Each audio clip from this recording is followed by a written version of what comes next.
오늘 우리에게 주신 하나님의 말씀 누가복음 9장 46절로 50절 말씀입니다. 생명의 샘가 8월 19일 화요일 말씀 나를 보내신 이를 영접함이라 함께 읽겠습니다. 제자 중에 누가 크냐 하는 변론이 일어나니 예수께서 그 마음에 변론하는 것을 아시고 어린아이 하나를 데려다가 자기 곁에 세우시고 그들에게 이르시되 누구든지 내 이름으로 이런 어린아이를 영접하면 곧 나를 영접함이요 또 누구든지 나를 영접하면 곧 나를 보내신 이를 영접함이라. 너희 모든 사람 중에 가장 작은 자 그가 큰 자니라. 요한이 여짜오되 주여 어떤 사람이 주의 이름으로 귀신을 내쫓는 것을 우리가 보고 우리와 함께 따르지 아니하므로 금하였나이다. 예수께서 이르시되 금하지 말라. 너희를 반대하지 않는 자는 너희를 위하는 자니라 하시니라. 아멘. 그 앞에 있는 사건, 즉 변화산 사건과 그 귀신 들린 그 아이의 아버지의 요청에 의해서 그 아이의 그 질병을 고쳐주시고 그 몸에 있는 귀신을 쫓아낸 그 사건, 그때 예수님께서 또 한 번 말씀하셨다고 했죠. 내가 이제 곧 죽을 것이니 너희들 잘 들어라, 이거 잘 기억해라 하고 말씀하신단 말이죠. 그 이후에도 또 말씀하신 바가 있었어요. 당신이 이제 예루살렘으로 가시면 그 장로들과 서기관과 이제 이방인의 손에 넘겨져서 죽임을 당하게 될 것이다. 또 부활하실 것이다. 라고 말씀도 하신 바가 있어요. 자신의 스승이 죽게 되어진다고 하는 그 이야기를 듣고도 제자들은 그 말귀를 알아듣지를 못한다는 생각이 들어요. 그러니까 해석을 자기 중심적이고 자기의 가치관과 자기의 상식대로 해석을 하려고 했던 것 같다는 생각이 듭니다. 그러니까 예수님은 당신이 십자가 지시고 죽는다는 말씀을 하는데 그들 생각은 그럴 리가 없다는 거죠. 메시아는 그렇게 죽을 수 있는 인물이 아니야 라고 스스로 생각한 나머지 예수님께서 말씀하신 대부분의 것이 왜곡되어서 들리는 거예요. 저도 그런 걸 많이 느끼는데 제가 말씀을 전하고 설교를 하면 전혀 다른 어떤 그 해석해서 받아들이는, 그러니까 저마다 자기가 아는 상식대로 그 말씀을 받는 경우가 많아요. 그리고 말씀을 전하고 이제 그 다음에 일어나는 일들을 보면 그 말씀을 전혀 이해한 사람의 모습이 아닌 그런 어떤 그 태도와 선택과 행동, 그런 것이 나타나는 것을 보게 되어져요. 뭐 저도 마찬가지일 수 있죠. 저도 말씀을 묵상하고 주님 앞에 어떤 결단을 하고 그래도 주님 보시기에 야야야 너 그거 아니다 라고 말씀하신 경우들이 분명히 있죠. 근데 분명히 예수님께서 죽는다고 말씀을 하셨음에도 불구하고 제자들은 그럴 리가 없어라고 생각했던가 보죠. 이제 예수님께서 거사를 치르실 이 이스라엘의 회복이 일어날 일이 바로 이제 이때인가 보다 하고 스스로들 나름 계산을 하고 있었던가 봅니다. 예수님께서 우리를 떠보시려고 그러시나? 그래서 우리의 어떤 중심과 충성을 검증하려고 그러시나? 누가 당신 곁을 떠나고 누가 남아있고 이런 걸 이렇게 저울질 해보시려고 그러시나? 별 생각을 다 했는지 모르겠습니다. 그러니까 이런 말들을 나누겠죠. 누가 크냐? 우리 가운데 예수님께서 이 이스라엘을 회복하시고 메시아로서 굉장한 권력을 가지시고 할 때 우리는 그때 누가 어느 위치에 있겠느냐라고 생각할 때 서로 야 내가 가령 헌금을 많이 하지 않냐? 헌금 많이 하는 사람이 있어요. 가진 사람도 있으니까 자기 재산을 다 팔아서 예수님을 따라다니는 사람도 있을 것이고 거기 보니까 요한과 야고보 그 어머니 같은 경우에는 예수님을 공개하잖아요. 그 그룹들을. 그래서 물질적으로 물심양면 이렇게 후원을 해주고 그런단 말이죠. 그러니까 나중에 요한복음에서 보면은 당신의 나라가 세워질 때 우리 아이를 좌측과 우측에 앉혀달라 이런 얘기도 나올 거죠. 뿐만 아니라 또 그 가운데 돈이 없으면 충성, 내 몸을 던져서라도 이 충성 봉사하는 사람이 있지 않겠어요? 나는 해서 어떤 것에 충성을 했다. 또 뭐 이런 이야기를 할 테고 또 어떤 사람들은 뭐 베드로 같은 경우에는 야 너희들 변화산에 올라가 봤어?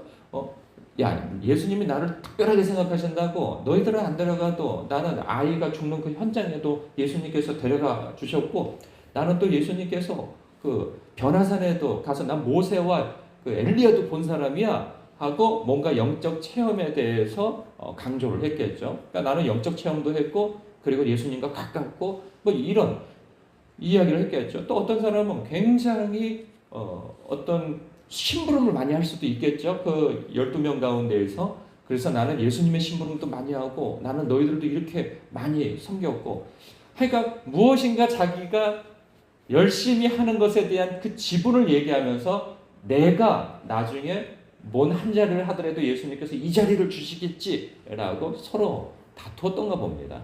누가 크냐, 누가 크냐.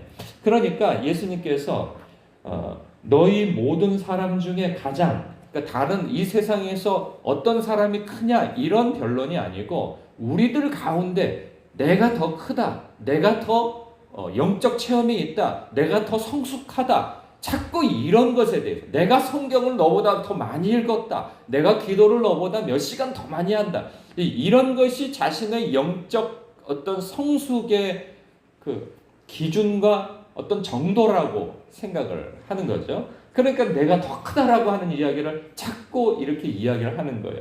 그러니까 예수님이 세상의 어떤 지위를 얘기하는 것이 아니고 여기서 너희 모든 사람 중에 가장 작은 그가 큰 자니라. 그들 스스로 안에 있는 것에 대한 이야기를 변론했다고 하는 그 증거로서 이게 해석이 되어집니다.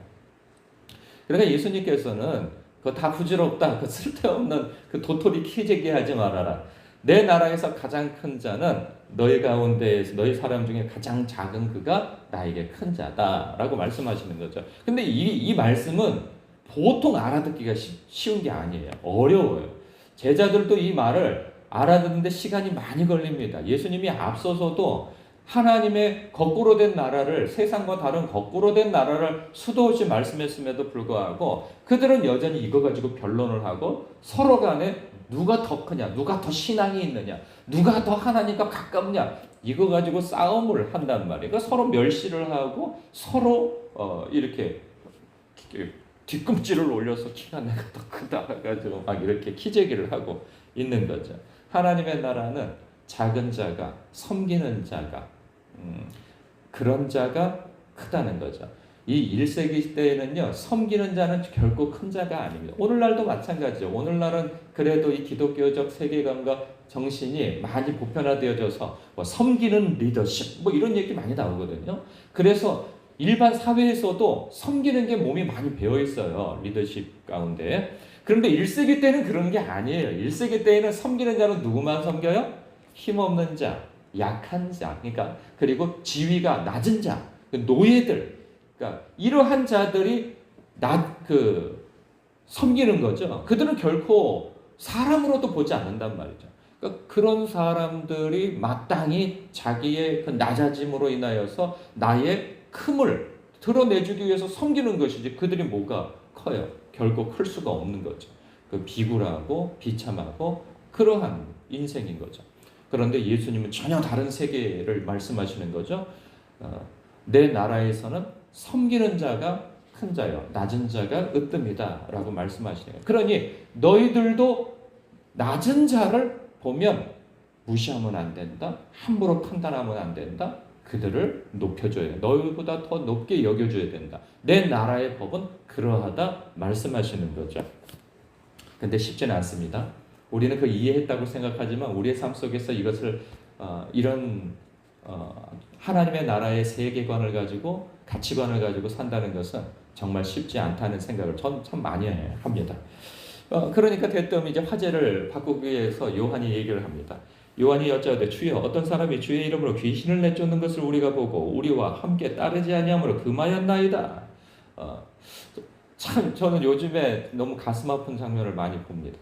제가 종종 유튜브를 통하여서 목사님들, 그러니까 기도 많이 하는 분들 혹은 좋은 말씀을 전하는 분들, 그리고 어떤 영적 세계관에 대해서, 그리고 뭐 여러 이제 또 신학에 대해서 뭐 이제 제가 좀 도움을 받기 위해서 이제 그런 채널들을 좀 보는 경우가 있어요. 그러면 여기저기 좀 보다 보면 너무 가슴 아파요. 제가 보통은 덧글을 쓰지 않거든요. 그런데 얼마 전에는 너무 속상해가지고 제가 덧글을 올렸어요. 뭐냐면 참 어디 기도를 참 열심히 하면서 그 자기 교회 같지는 않고 선교를 하는 건지 잘 모르겠어요. 아니면 기도원 운동 같은 것을 하는 건지. 근데 그분의 이야기를 들어보면은 굉장히 뭐 어떤 영적 체험도 있으시고 또 귀신을 쫓아내기도 하고 그리고 또 기도를 많이 하고 성도들을 자기 그 어떤 공동체에 찾아오는 사람한테 그 기도 훈련도 참 많이 하는 것 같아요. 그런데 제가 너무 안타까운 건 뭐냐면 너무 비판적인 거예요. 그러니까 한국 교회는 다 썩었다는 거죠. 목회자들은 다 썩었고, 목회자들은 성도들에게 복을 빌어주는 무당과 같고, 그리고 모든 성도들은 그 기도를 자기의 영달과 그것을만을 위해서 기도하고, 그래서 한국 교회는 다 썩었다. 그걸 계속 강조해요. 그가 쇼츠로 계속 보내는 내용들을 보면 그런 것들을 계속 비판을 하는 거예요. 그의 얘기를 들으면 한국 교회는 이미 그 사망 선고가 내려지고 하나님의 저주의 불이 떨어져 있고 막 그러면 상대적으로 뭐예요? 자신과 자신이 가르치는 그 공동체는 살아있다는 것을 자꾸 강조를 하는 거죠. 이 반어법을 써서. 저는 그런 게 너무 속상한 거예요. 그분의 사역만으로도 참 귀한데 왜 이렇게 다른 사람의 어떤 사역을 깎아내리고 그러면 또 영적인 그런 사역을 하시는 분만 그러느냐 또 그렇지 않아요. 또 열심히 오직 말씀이라고 부르짖는 교리와 말씀과 뭐 전통과 이런 걸 얘기하는 사람들은 또 뭔 얘기를 하냐면 자신이 가지고 있는 그 말씀 사역을 잘 하면 그걸 참 귀한데 귀신을 내어 쫓고 병을 고치고 하는 사역을 하는 사람들을 또 일컬어 뭐라 그러냐? 이 무당 같은 자들이라는 것이요. 예수님의 이름을 팔아서 무당짓거리를 하는 자들이라고 또 이 폄하를 하는 거예요. 저런 자들은 이단이라 마지막 때에 이 거짓 선지자들이라는 거죠. 또 오직 말씀하면서 그가 혹 그 귀신을 쫓아내고 또 병자를 고치고 이런 분들이 설교하는 것에 있어서 어느 한 메시지에서 조금이라도 어떤 문제를 갖다가 흠집을 잘 발견해서 침소봉대하는 거예요. 이것 봐라. 이 사람이 이렇게 말하지 않느냐. 이 사람이 이단이다. 거짓 선지자다. 뭐 귀신이 귀신을 쫓아내는 것 아니냐. 또 막 그래요. 그래서 너무 마음이 아파요. 왜 이 사람은 자기 사역을 하면 되지 왜 남의 것을 이렇게 시기가 나서 이러나? 그런 생각도 들고 안타깝습니다. 그러니까 또 정치가 다르면 또 정치가 다른 어떤 목회자나 목사나 뭐 이런 사람이 이단이다 또 뭐 그가 이런 말을 한다 또 자기 삶을 살고 자기의 사역을 살면 되는데 너무 좌파는 좌파에 우파는 우파에 정신이 없어요. 정신이 없어. 그냥 서로 간에 끌어내리고 보세요. 이 요한도 왜 이 얘기를 했을까요? 불과 얼마 전에 예수님 자신들은 예수님을 따라다니는 사람이고 변화산에도 다녀오고 했는데 내려와서 귀신 들린 소년 하나를 고치지 못하는 거죠. 그런데 예수님과 함께 곁에 있지 않냐고 따라다니지 않는 그런 무리 속에 있는 어떤 무리 외에 있는 사람이 예수님의 이름으로 귀신을 쫓아냈다는 거예요. 이거 용납이 안 되는 거죠. 그러니까 시기가 일어나는 거죠. 그리고 못마땅한 거죠. 어떻게 그럴 수가 있냐라는 거죠. 그 못하게 제가 금했습니다. 금할까요도 아니고 자기가 금했다는 거예요. 못하게 낙인을 찍었다는 거죠. 너는 합당하지 않아 라고 우리 무리 속에 들어있지도 않잖아. 또 그런 경우도 있어요. 교회가 너무 폐쇄적이고 또 그러면서 열심을 내면 그런 것도 있어요. 우리 목사님 또 우리 목사님을 너무 축혀 세우다 보면은 다른 교회 모든 목사님들은 다 사꾼으로 보이는 거죠. 다 무능하고 사꾼 막 이런 사람으로 보이는 거예요.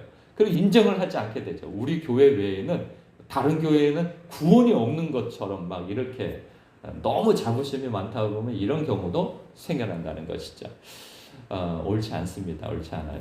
우리가 주 안에서 겸손해야 하는 거예요. 함부로 판단하거나 우리의 다름을 그들과 우리가 다름을 인정하지 않냐고 무조건 틀렸다고 이야기하는 거 내가 뭘 몰라서 그럴 수도 있습니다. 그러면 입 조심해야 되고 판단하는 거 조심해야 되고 그렇습니다. 주님께서 그거 조심하라고 하죠. 예수께서 이르시되 금하지 말라 너희를 반대하지 않는 자는 너희를 위하는 자니라. 그러니 그들도 용납하라. 내 나라를 세워가는 데 있어서 그들도 인정하면서 하나님은 어떤 하나님이시다? 다양하신 풍성하신 하나님이심을 인정해야 합니다. 오직 말씀만으로도 안 됩니다. 말씀과 함께 예수님께서 말씀만 전하고 다니셨나요? 귀신도 쫓아내시고 병자를 고치시고 가난한 자를 섬기시고 그러셨잖아요. 이것이 하나가 되어져야 되는 것이죠. 하나만 잘한다고 하여서 그것이 전부이냐 떠들어대는 것 조심해야 하는 것입니다. 섰다 하면 넘어질까 조심하라. 우리는 늘 주님을 섬기고 동행하되 겸손하게 마음가짐을 갖고 말하는 것도 조심스러워야 할 것이라는 생각을 갖습니다. 기도하겠습니다.